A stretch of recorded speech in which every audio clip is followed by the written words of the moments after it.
Welcome to Facts TV News, where everything is true. Man best friend and wife gunned down in early morning attack. Started a week about 2 a.m. by armed intruders who falsely claimed to be police. 29-year-old unemployed construction worker Omar Clamp McDonald sat up in his bed only to be shot 18 times. About an hour later, his best friend 31-year-old shop operator Miguel Wilmot and his common-law wife MinisterUrges, who were shot dead as they sleep in another area of Barbican, Hanover called Pumpkin Bottom. It is not clear if both incidents are connected. However, both men were recently released after being taken into custody in connection with a burglary at a tourism attraction in the parish. We had a robbery in June, and it is alleged that they had something to do with it. We picked up Wilmot and the other one, but we did not have enough evidence to keep them in custody, so we had to release them, said a senior policeman on the scene on Monday. It was not clear if there was a connection between the robbery and the killings. McDonald's mother, who lives outside the parish and only identified herself as Miss Scott, said the killers appeared to be searching for a gun her son is said to have owned. She said his murder has left her and other children devastated. "Me cry from morning, and me have two sons at home I cry to, because they did not find anything on him, or to say him did shoot somebody," she said. Wilmot's aunt, who gave her name as Donna, and said she first met him only 6 months ago, was equally puzzled about what led to his demise. "I want the police to come and investigate this and find out what the people see in the community. If they know anything, they have to come out and talk, because this is very strange. I don't know where this is coming from," she said. "This lit me hard. Me never know say this would have reached me. Me always see that, in another community, but it lit me hard," she added. The lone female victim was arrested for possession of and dealing in ganja in July.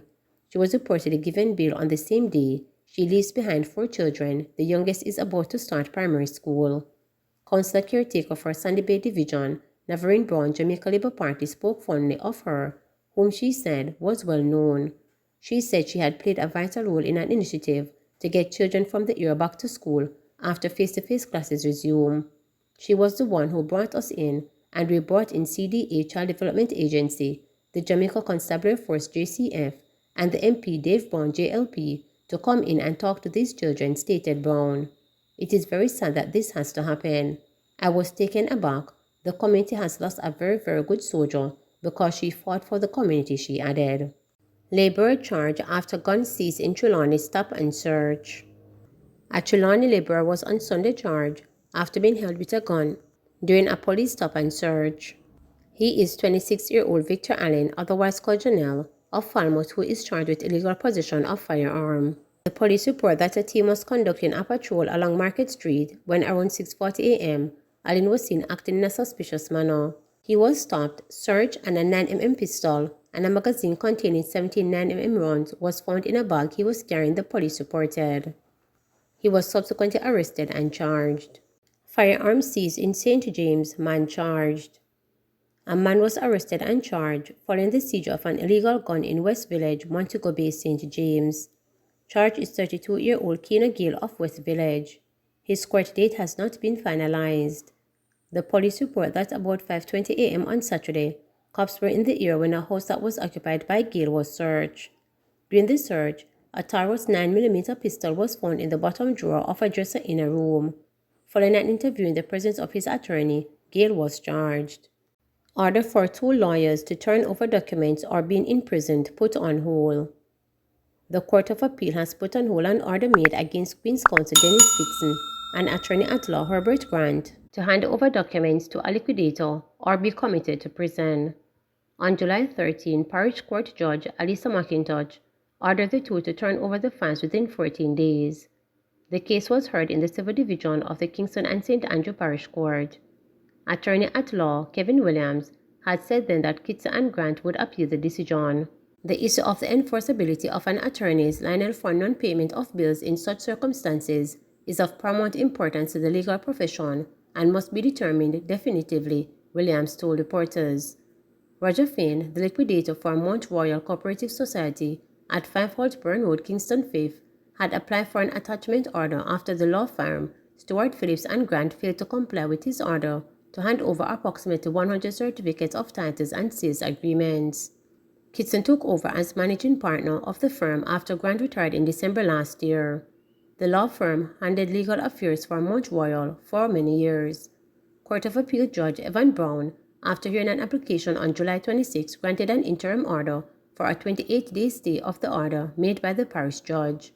A hearing involving both parties is set for August 23rd in Chambers. Attorney at law Rita Allen Brown is representing the liquidator. Kitson was recently elected chairman of the General Legal Council, the body that regulates the legal profession in Jamaica. She is the first woman to hold the top position. School leaders urged to clamp down on unhealthy foods and drinks. School administrators are being urged to take responsibility for ensuring that unhealthy foods and drinks are not entering the school system. Minister of Health and Wellness Dr. Christopher Tufton said school leaders must be at the forefront of promoting good nutrition among students. He said that many students are eating and drinking themselves sick, and the government is taking a bold step to establish guidelines around nutrition, which will give youngsters the best chance of developing a healthy lifestyle. Tufton was addressing a consultation on the National School Nutrition Policy Green Paper at the Mergrove High School in St. Andrew last Tuesday. In May, Cabinet approved the policy, which sets nutritional standards and offers healthier eating options for students from early childhood through to high school. Tufton argued that eating more fruits and vegetables, reducing the consumption of sugary drink and fried food, and increasing water consumption will enhance the holistic development of children, which is the objective of the policy. Minister of Education and Youth Favour Williams, in her remarks, said the policy is aiming to achieve healthier lifestyles and better educational outcomes. She noted that adopting healthier eating habits is as important as what is taught in the classroom. Without good nutrition and physical activity, we are destroying our present generation, leaving little or no hope for the next, she contended. The National School Nutrition Policy was produced by government through collaborating ministries and agencies and aims to guide the process of the provision of good nutrition coupled with wellness, especially for the most vulnerable students in the society. The policy seeks to ensure that children entering educational facilities are exposed to good nutrition and healthy lifestyles. Agriculture Minister urges farmers to embrace change. Minister of Agriculture Colonel Charles Jr. says Jamaica's farmers must embrace change as the country presses ahead with growth and food security. Charles Jr. says adoption and innovation are critical components of enhancing the industry. Change is coming whether you like it or not, because this is a new era of agriculture in Jamaica. We are going to do things that make sense for agriculture in Jamaica, even if it doesn't make sense for you, he declared during his address on Saturday at the 68th staging of the Dembe Agricultural, Industrial and Food Show in Clarendon. He highlighted that Jamaica is pursuing several avenues in agriculture, one of which is the government's wheat flour substitution program in response to the global shortage of the community. The government will be targeting breadfruit and cassava to create gluten-free flour as a healthy alternative to wheat. Charles Jr. said that this is the kind of thinking that's needed in the agriculture. It is going to present to the country a different diet, cassava, breadfruit, and sweet potato. So this is about us changing our thinking. Too many people in Jamaica, for different reasons, some for their own self-interest, don't want change, he said. Highlighting the impact of crime, climate change, and other hazards on agriculture, he said stakeholders must see these as important reasons to adopt change. We have to operate more efficiently, and we have to make sure that we are coordinating and operating towards better production and better productivity, and we are promoting what we grow to what we eat and how we produce, he said. Charles Jr. also highlighted the growth of the agricultural sector, noting that it is on the right trajectory. He also praised the innovation that is taking place in the sector, pointing to the use of drones to make production more efficient. This is what we mean when we say Jamaica is going to grow smarter and eat smart. The point is the new era of agriculture in Jamaica is the era of innovation and efficiency towards sustainability and food security. This is how Jamaica and our region are going to grow smart and eat smart. Golden calls on Prime Minister Wholeness to table a bill to make Jamaica a republic. As Jamaica approaches its 60th anniversary of independence, Opposition leader Mark Golden is calling on the Prime Minister to bring the bill to Parliament to make Jamaica a republic. Speaking at a party NEC meeting on Sunday, Golden said Wholeness must show Jamaican people that he is serious about Jamaica becoming a republic. It's totally unacceptable that some 6 months after telling a member of the royal family on public TV that we're moving on, there has been no movement towards moving on.